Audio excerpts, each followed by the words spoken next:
Hi, everyone. Welcome to Dishing Drama with Dana Wilkey Uncensored. We have officially moved to Patreon. Here's a sneak peek of Dishing Drama with Dana Wilkey. Come on, bitch, let's go.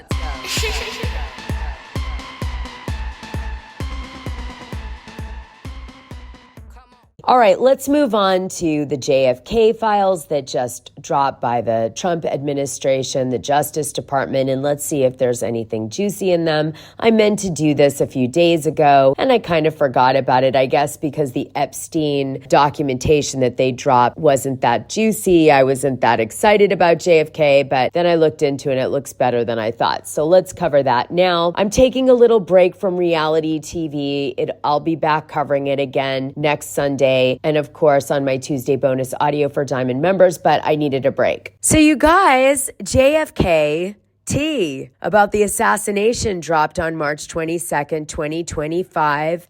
We know Trump loves a reveal, and he did not fail on this one. I wanted to tell you what the more shocking components were of this, big drop that he did. It was hard to navigate through some of the information, and I also wanted to tell you what the real juice was in it that was kind of getting everybody going, different theories that came out of it. So we're going to finish up today's show with that. We're talking secrets, lies, and a Texas-sized scandal, starring none other than Lyndon B. Johnson, the ultimate political diva. He should have been a housewife. So the first thing that's very unusual about the JFK assassination data dump is that there's documentation in it that refer to Oswald Lewinter. Now, this really caught my attention for a few different reasons. But first, let me tell you a little bit about what it says about Oswald Lewinter. It says that he was a U.S. citizen with multiple aliases, which included Oswald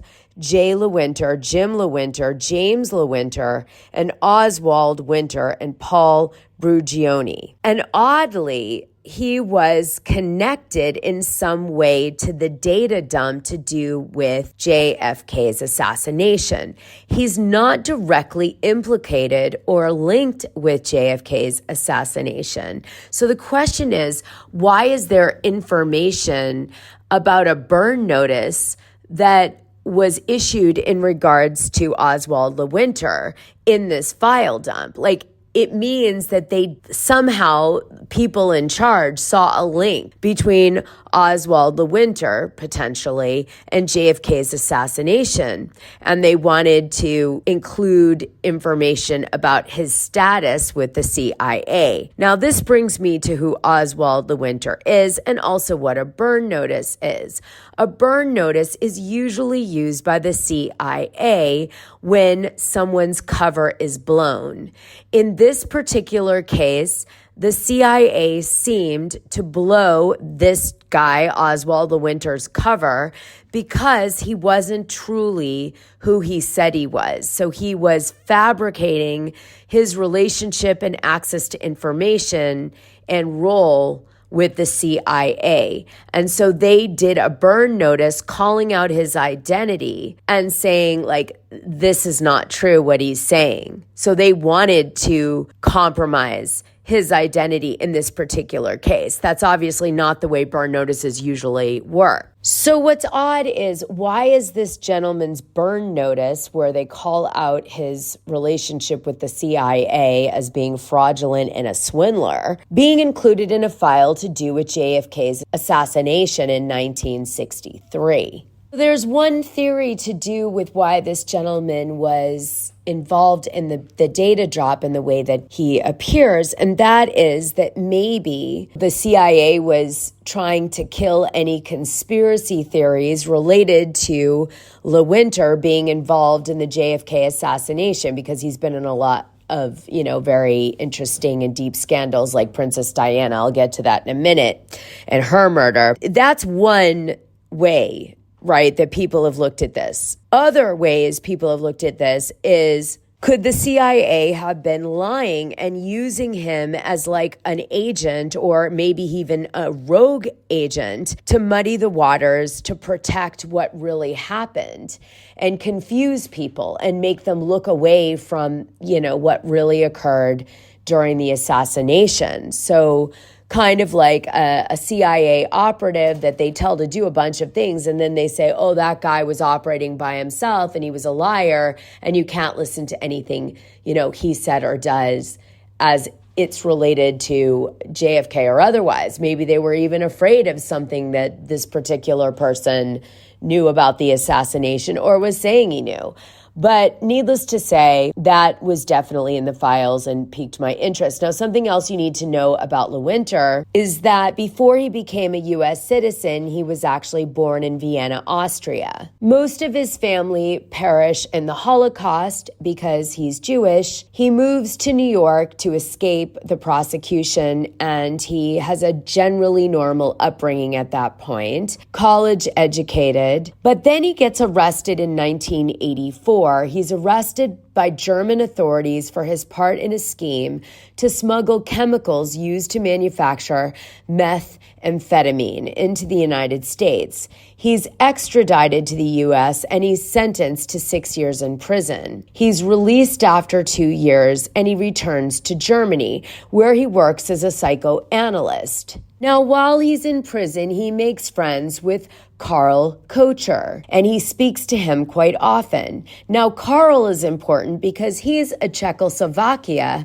state security STB agent, and so he may have gotten information from Karl Kocher, which will become important in a minute. Lewinter may have heard some really amazing stories, perhaps true, some may be false, but whatever information he got, it gave him ideas on how to potentially swindle people, or he was actually selling secrets that were real, but should, later become discredited, perhaps because of a bigger conspiracy by leadership, right? We don't know. But needless to say, in 1988, Lewinter meets with a writer. Her name is Barbara Honegger, and she is writing a book about Ronald Reagan and him allegedly arranging to hold off the release of American diplomats that were held captive in Iran in 1980. And he asked them to be held from being released until after his election to being president in November. And this was to help defeat the incumbent president, Jimmy Carter. Now, many people believe that that is true, and so in this particular instance, he was discredited. However, people do believe that what he said to this woman was accurate. Now, he told this writer, I'm a CIA operative, and I was in several meetings in Paris where I was a security person, and I was protecting the people involved in the meetings, and I saw the witnesses and the negotiations that occurred on the day to delay the diplomat's release. And that's how he got the information. Now, the United States government put together a task force when these allegations were made against President Reagan. And it was called the United States House of Representatives House October Surprise Task Force. And this particular organization allegedly interviewed him as part of their investigation on whether this happened.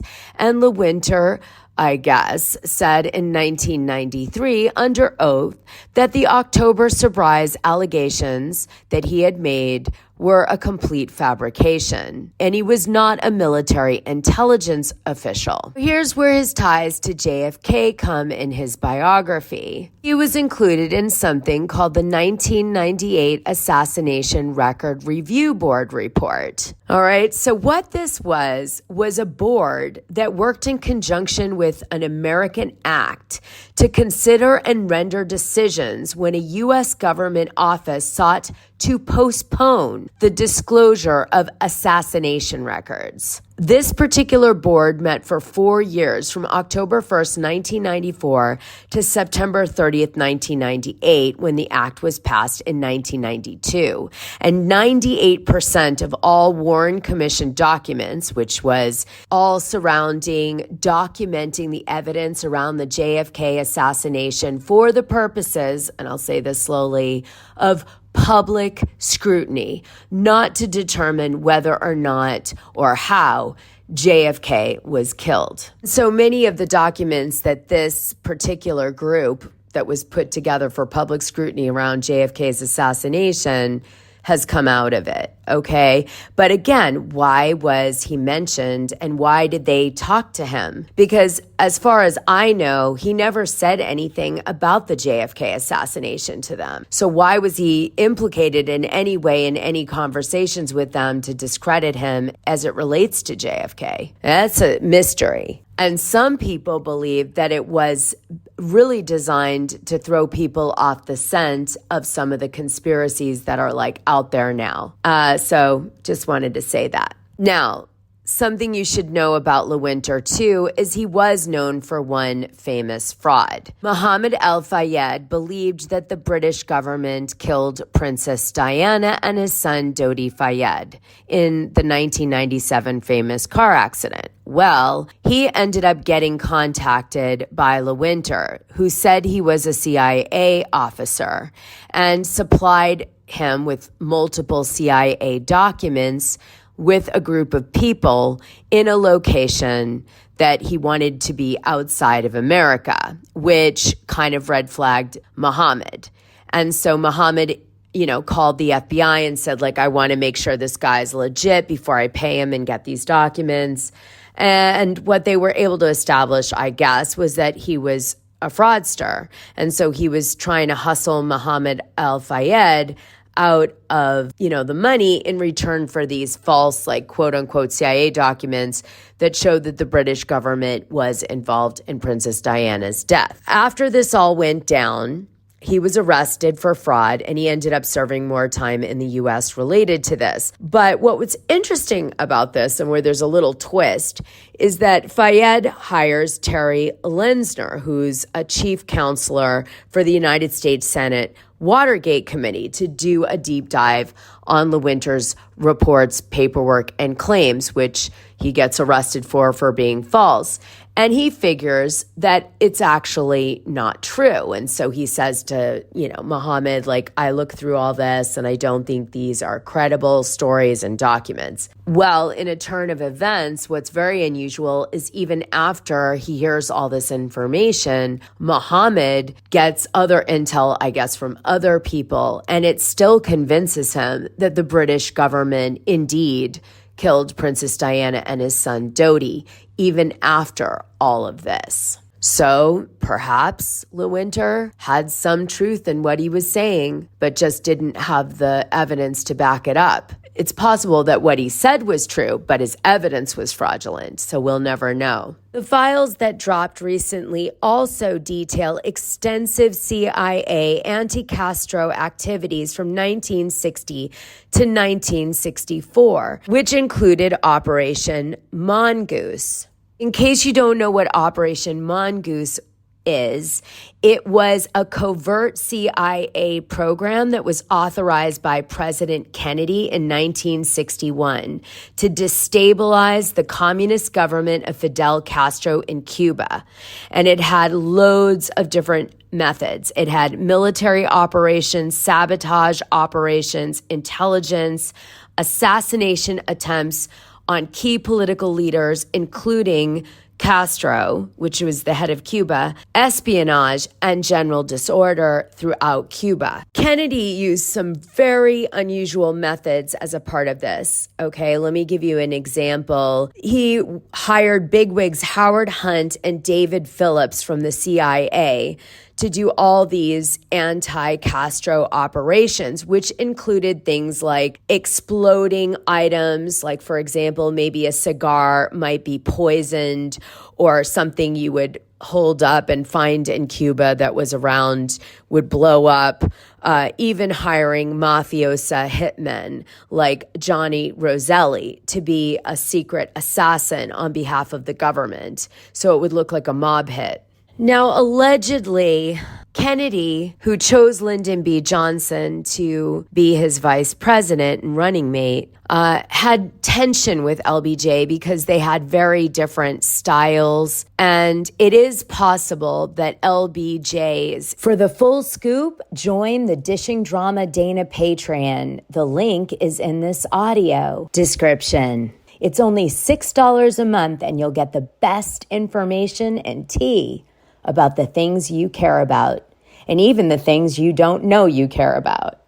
What are you waiting for?